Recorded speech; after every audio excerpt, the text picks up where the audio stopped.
Hi, I'm Ed Sperling. I'm the editor-in-chief of Semiconductor Engineering. I'm here with Mick Posner of Synopsys. We're going to talk today about multi-die integration.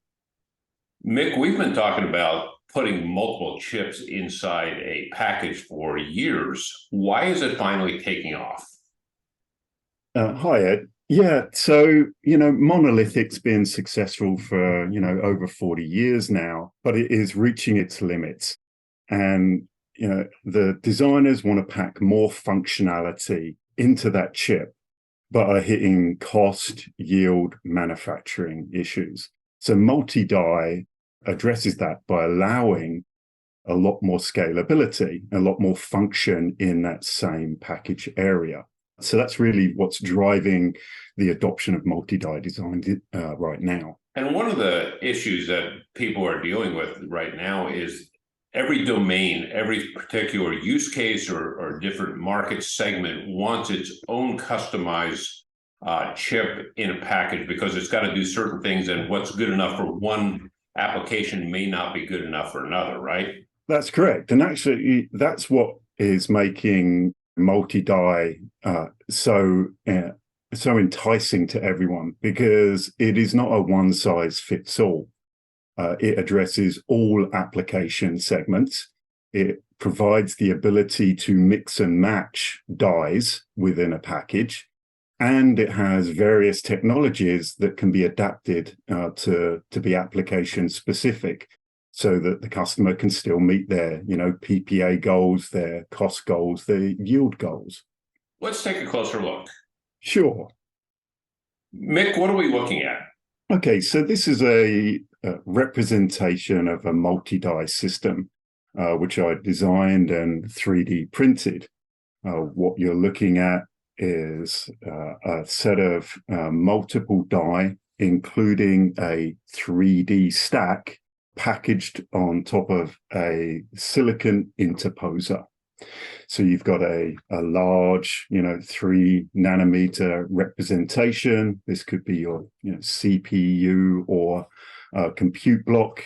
You've got a representation of some multi-die system scaling, where you've got two of these similar die sandwiched together to scale compute. You've got an RF die representing the ability to aggregate functions, bring in key blocks together, and then various other die representations to show this full multi-die system.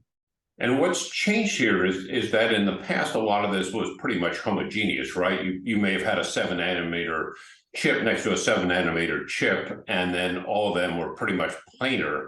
Now what you're doing is mixing and matching 3D as well as different process nodes that these chips were developed at.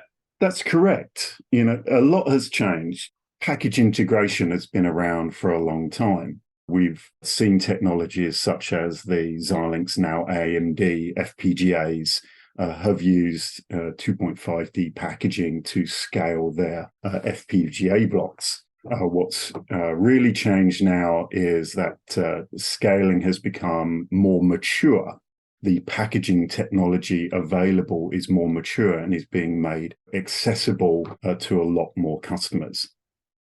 One of the things that we've been hearing from the field is that the tools are not as fluid, not as capable as you would get out of a planar design. You are doing lots of customized applications here. You're integrating things that aren't necessarily the standard way of connecting them.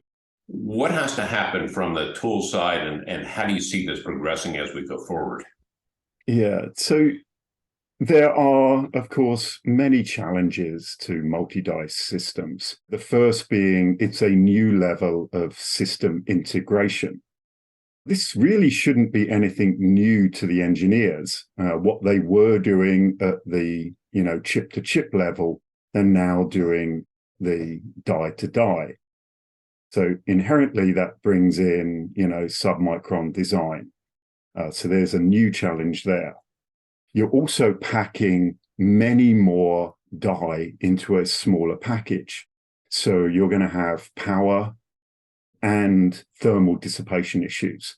Remember, the dies, even though you're getting power reduction through just die-to-die linkage versus chip-to-chip, there's still a huge amount of power that needs to have that heat dissipated.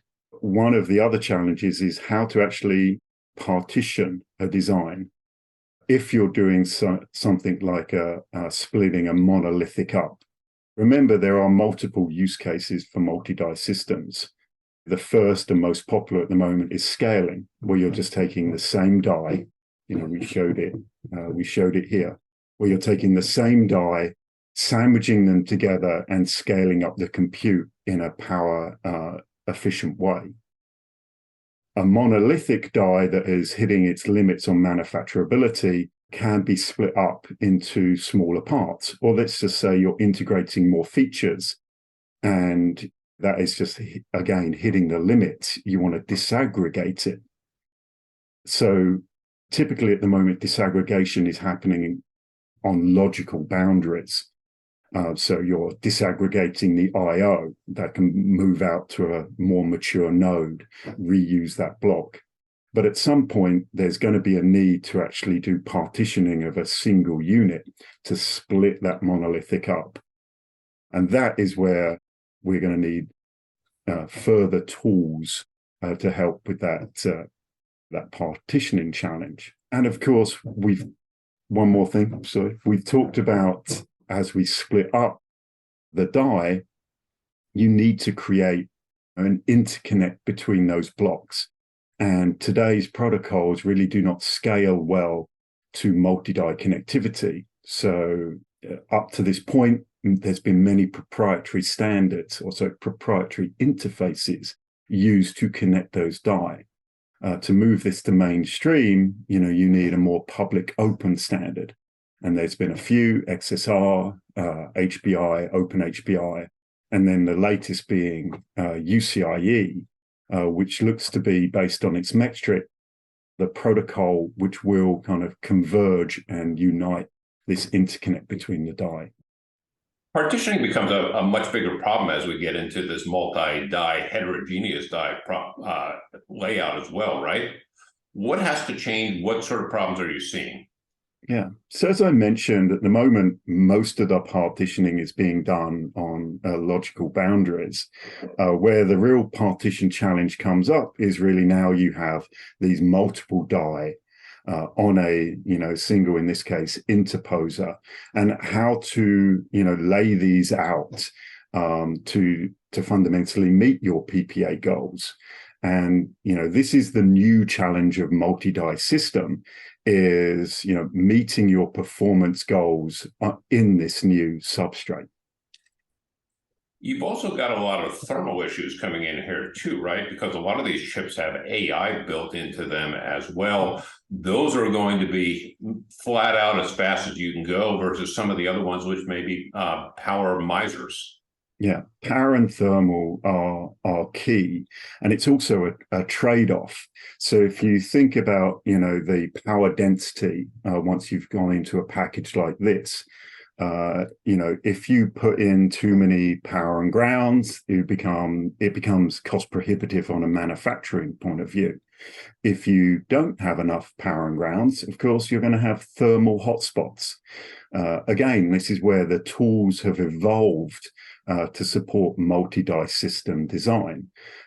So being able to do early and iterative power analysis, including thermal analysis, has been key to that whole design of the underlying, be it the redistribution layer, the RDL, silicon interposer or silicon bridge, so that that you've got the right number of power and grounds and you don't have hotspots.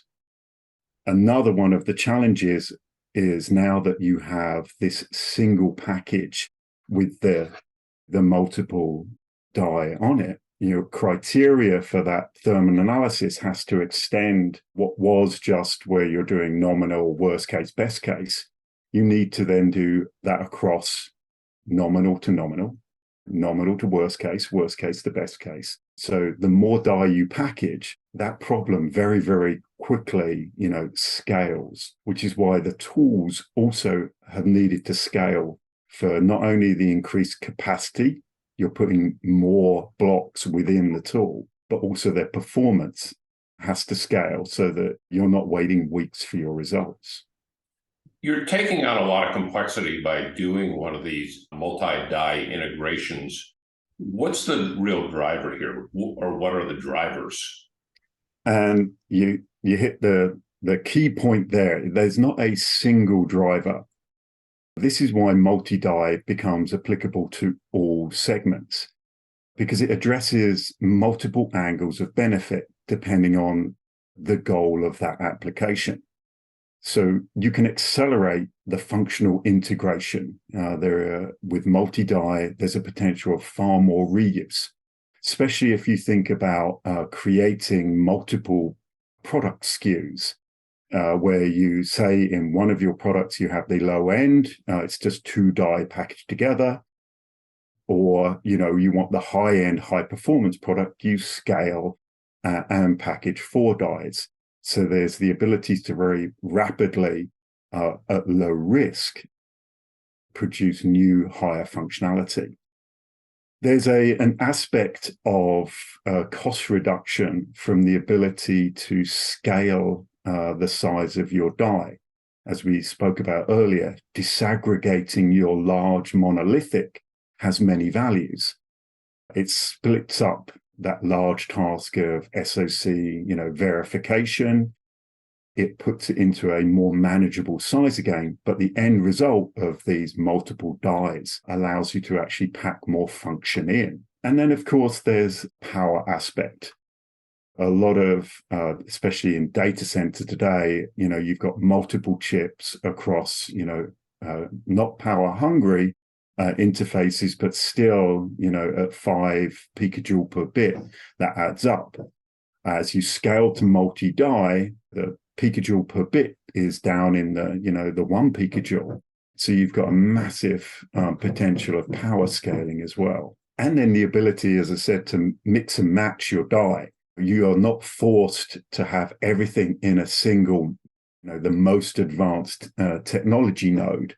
So you can cost scale and risk reduce by using, mixing and matching a new technology with a more mature node. In theory, this should be the way forward, right? Because when we continue scaling, it's getting very, very expensive if all we're doing is trying to scale everything. But the problem has been, this is so new that everybody is now at the front lines experimenting with this. Remember, multi-die really isn't that new. It's been around for over 10 years. The inflection point, why we're seeing so much more multi-die now, is those technologies have matured. What's gone from proprietary development and proprietary tools is now supported with EDA vendors having a full tool set specifically for multi-die systems. The manufacturers, what was only really available to the top tier, largest customers, experimental packaging technologies, has become more mainstream. The support from the vendors themselves, other vendors supporting that type of packaging, has expanded. So remember, you've got multiple layers as well. So just a organic substrate packaging, the density of the interconnect is quite low, but its low price makes it available to really all applications. And then when you really need the highest of performance and density of interconnect, this is where the silicon interposer technologies come in. So we were showing really a full interposer with multiple interconnects between it. So this is where your micro bumps are joining together. But technologies like Silicon Bridge, where you're embedded just a slice of silicon within the RDL, that's a cost-effective way to enter multi-die. So these technologies have matured to a point it's really available to all designers. And the big shift here is that you're moving from designing for a process node to designing for context and designing for data, right? You really want to move this data through at a rapid speed, and your most important data has to move through the fastest.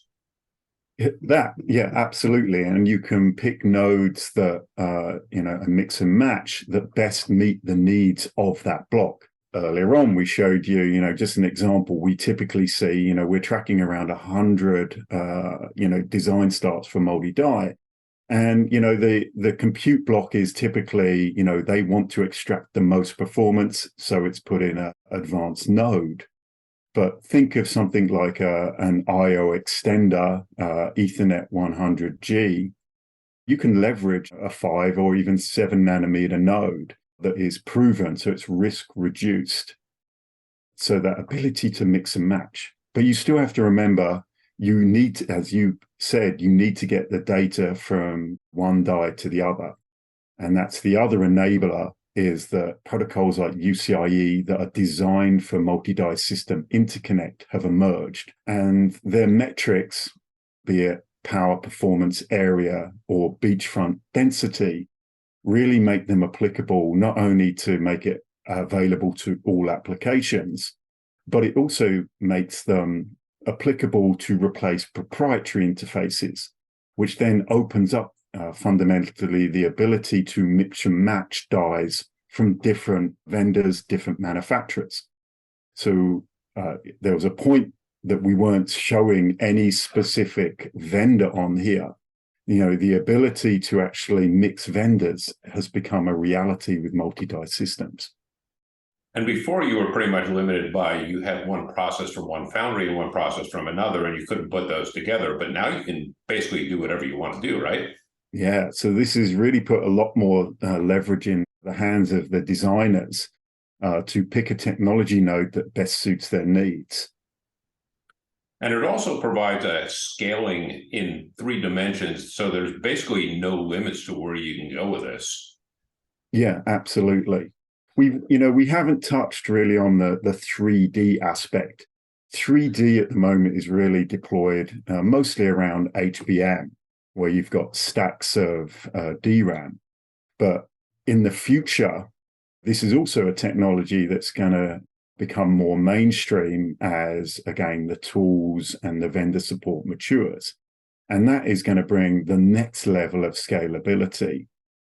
So 2.5D allows, this mass scaling of multi-die, but just think if you can also go up the stack as well. One of the key features of 3D scaling is the ability to get very high performance between the 3D stack, which is why it is so enticing to have, for example, a lower logic die with a stack of memory directly on top of it. Your interconnect there is just the through silicon via. So, direct point-to-point contact at a submicron level. So the ability to get extreme performance is really going to be at our fingertips. And then, it's limitless. It could be logic to logic, logic to memory, or even, greater than 2 stack in the future. So this really is going to extend Moore's law. We are going to get scalability into the future, even without going wide on a single technology node. And the interconnects are going to change a lot here too, right? Are you thinking about, okay, we have TSVs, but we also have hybrid direct bonding coming. We have all sorts of new materials. Everything is going to be lower resistivity, high and lower inductance as well. Yeah, there's clearly a huge amount of development going on in the area of the interconnect technologies, the packaging. And that, you have to balance it. That kind of does scare a designer of the additional complexity that's coming. But again, what we've seen is, that was, just 2D packaging, putting down die on an organic substrate with, minimal density of interconnect. That was cutting edge 10 years ago. And now that's classed as, the old technology, and interposer is the latest. So looking, 5 to 10 years ahead, I can easily see that, 3D will be, again, easily adopted by, any of the applications. Mick Posner, thanks for a great explanation. No, thanks for the time, Ed. It was a pleasure.